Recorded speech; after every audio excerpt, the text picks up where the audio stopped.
Welcome back. MySQL is a very popular open source relational database management system.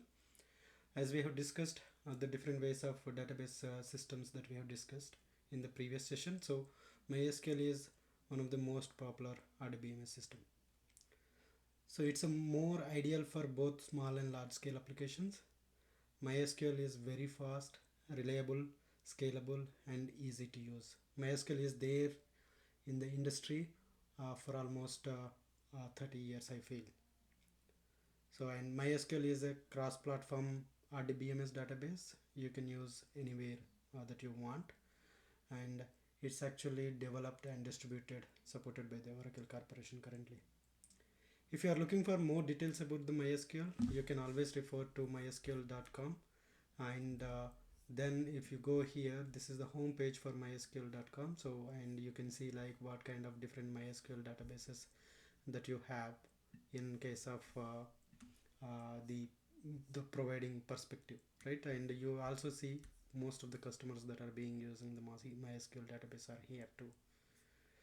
So if you want to download any of the MySQL, so you can always use the downloads option here, and you can download the ones that you or you are looking for your application.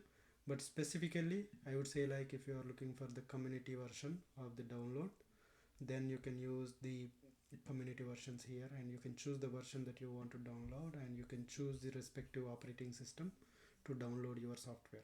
I would strongly suggest you to download the application and install in your computer before we move on to the next sessions. And if you want to have if you want to interact with the MySQL database, you also have an user interface provided, which is called as a MySQL workbench.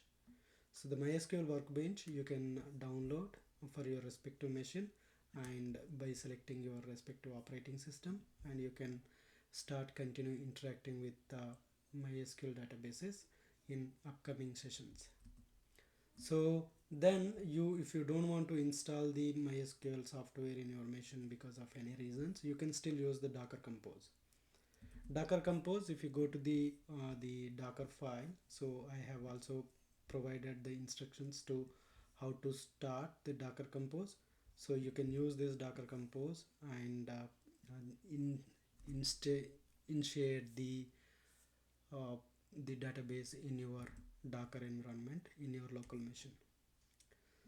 So MySQL is very popular database, I would say, and it's being used by the lot of applications, a lot of higher companies. So using the MySQL for your application might be best fit based on your need. And learning the MySQL course is going to be an advantage for your portfolio, and mastering the MySQL will help you to build the large scale applications and enterprise applications in your career. Thank you for watching.